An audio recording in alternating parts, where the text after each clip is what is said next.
l'émission Parole de Femme et nous vous souhaitons un joyeux vendredi.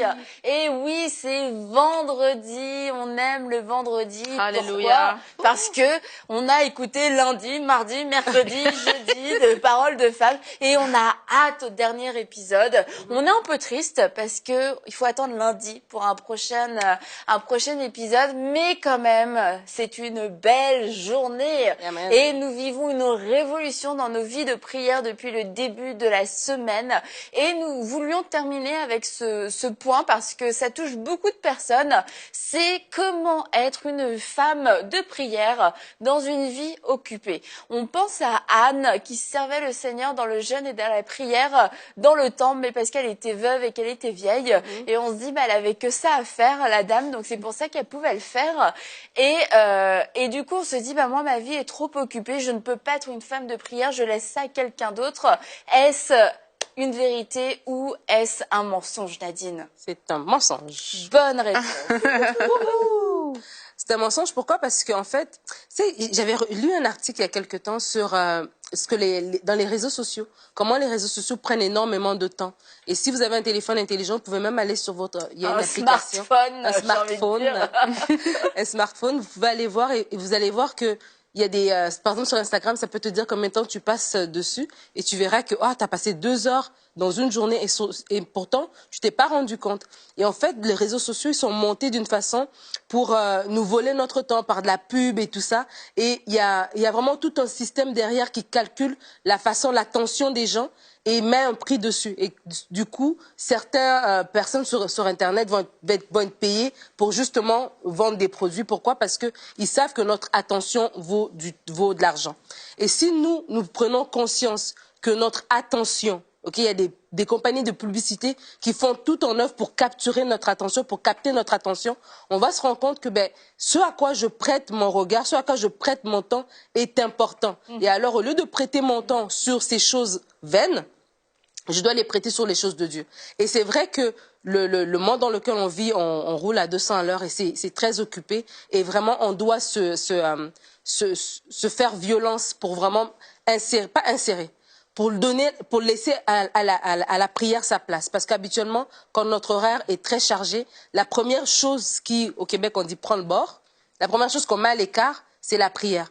Et c'est pas vrai. Et c'est pas une bonne chose à faire. C'est vraiment, on doit vraiment prendre conscience de notre horaire et de s'assurer que la prière garde sa place parce que comme on a dit depuis le début de la semaine, c'est dans la prière qu'on va se ressourcer, c'est dans la prière qu'on va connaître le cœur de Dieu, c'est dans la prière qu'on va grandir, c'est dans la prière qu'on va Dieu va nous révéler ses plans pour nous. On a besoin de prier, c'est primordial pour notre vie et dans ce monde occupé dans lequel on est, on doit vraiment faire attention de garder de laisser la prière sa place de choix dans notre horaire. Amen. Oui, vas-y. On a tous 24 heures dans une journée. Je pense que c'est à nous de choisir ce à quoi on accorde du temps. Et au lieu de chercher la face de bouc, cherchons la face du Seigneur.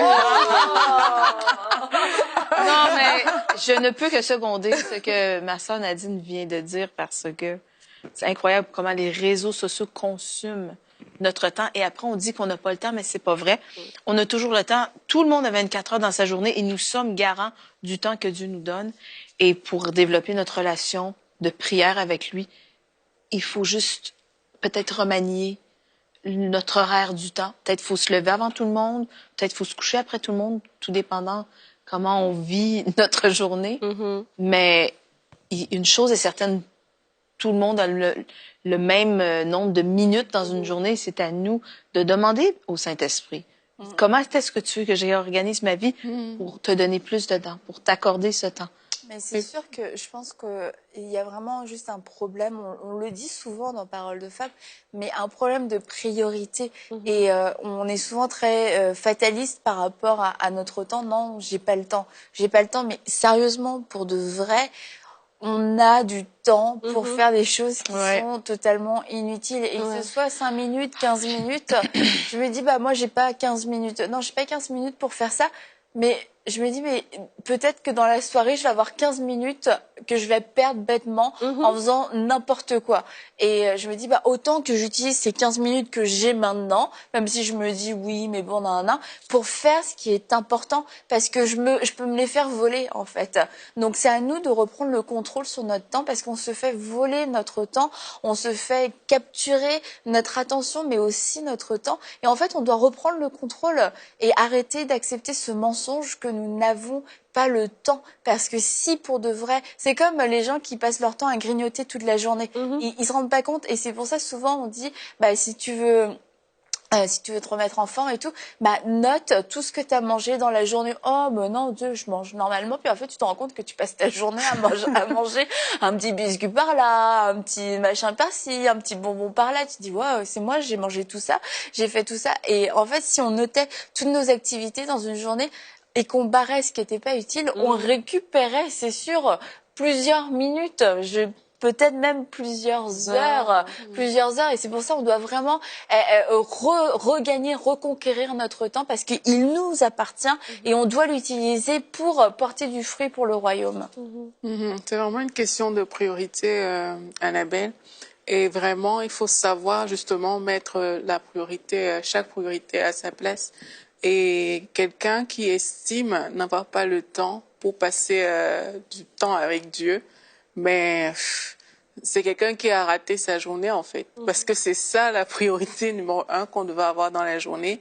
Et il y a trop de gens qui zappent cette priorité-là justement parce qu'ils ne reconnaissent pas déjà l'importance de passer du temps avec Dieu, mais aussi parce que ils pensent, en fait, ils n'en saisissent pas l'importance en fait. C'est plus ça, ils n'en saisissent pas l'importance. Et la Bible dit qu'en vain, vous levez-vous le matin et mangez le pain de la paresse et tout. Le Seigneur en donne autant à ses bien-aimés pendant leur sommeil. Ça veut dire qu'il y a tellement d'activités qu'on fait, mais qui sont vaines, en fait. Et il y a tellement du temps qu'on aurait pu gagner si on passait le temps dans la présence de Dieu, parce que même pendant le sommeil, le Seigneur pourvoirait à beaucoup de choses. Et il faut remarquer aussi qu'on perd parfois du temps justement parce qu'on n'a pas consulté Dieu. On se retrouve en train de faire ci, on se retrouve en train de faire ça, mais tu aurais consulté Dieu juste un tout petit peu, mais il t'aurait fait gagner du temps, même des années parfois.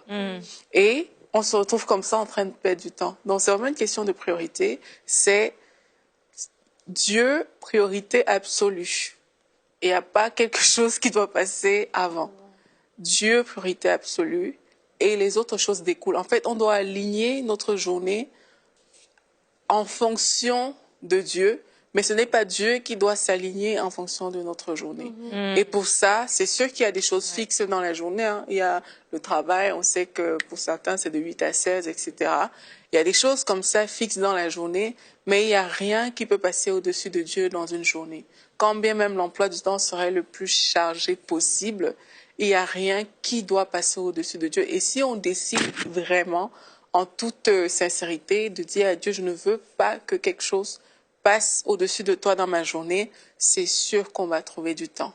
C'est sûr qu'il y a des choses qui vont perdre de leur importance. C'est sûr que même dans l'agenda le plus serré possible, tu vas même aller aux toilettes pendant quelques minutes, dire, OK, dans ces 5 minutes ici, Seigneur, parlons. Soyons ensemble. Donc, il y a toujours moyen, c'est vraiment une question de priorité, et c'est à chaque personne de définir, OK, je choisis que ma priorité soit le Seigneur. C'est un choix qu'on fait et il faut le choisir, quoi.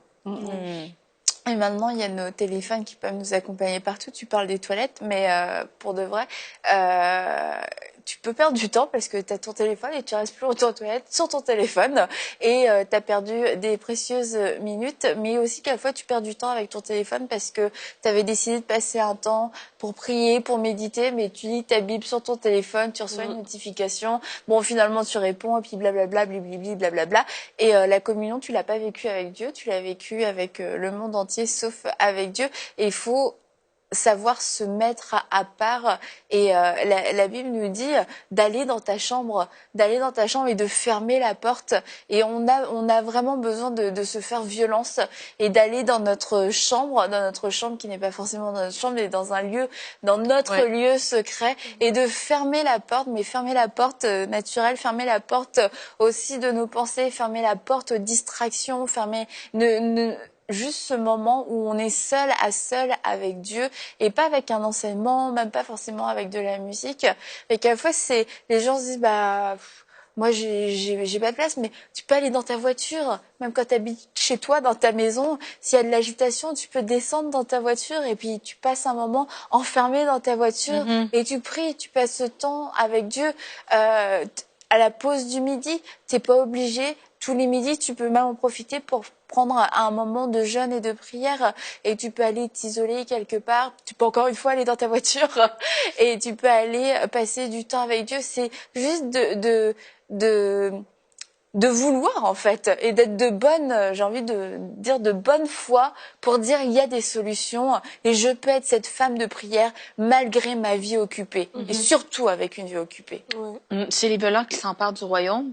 On le dit souvent ici à Parole de Femme, mais vraiment, si je veux avoir une vie de prière révolutionnée et que je trouve que ma vie de prière est moche, est ennuyante et que ça manque de surnaturel et de pétillant, ça veut dire que je dois faire une révolution. Ça veut dire que je vais peut-être devoir faire des sacrifices, laisser des choses que j'aime beaucoup.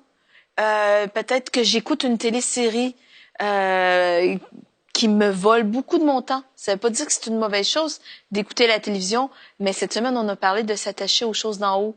Et si je m'attache aux choses d'en haut, eh bien, peut-être ces choses-là vont m'intéresser moins. Les séries télévisées vont m'attirer un petit peu moins et je vais avoir le goût, je vais me sentir attirée, comme tu en as parlé cette semaine, Aurélie, je vais me sentir attirée par le Saint-Esprit dans mon lieu secret, dans mon lieu de prière.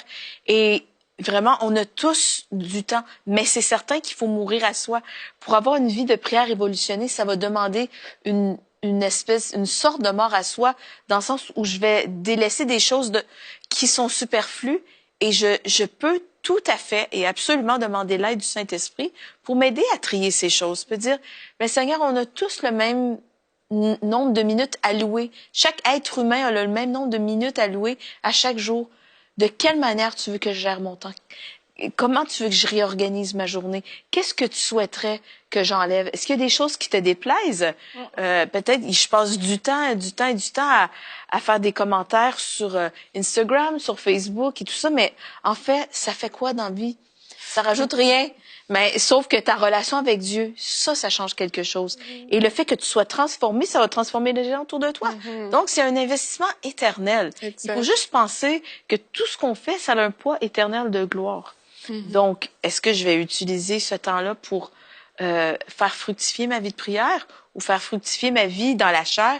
C'est vraiment un choix. Choisir. Tu sais, Dieu a dit, j'ai mis devant toi la vie et la mort, la bénédiction et la malédiction. Choisis la vie. Et je pense vraiment, le temps qu'on accorde à Dieu, c'est une des manières qu'on peut faire de choisir la vie. Vas-y. Vite fait, hein. Il y a la citation qu'on avait une fois à BCV qui disait que Bonjour chez vous. Bonjour chez vous, oui.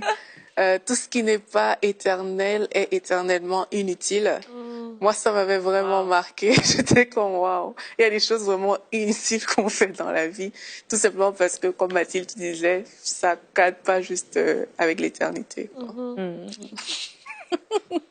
C'est vrai. C'est super. Aurélie. Non, mais je voulais juste rebondir sur ce que vous dites, c'est que on est on a un rythme de vie qui est effréné et qui banalise l'importance de prier.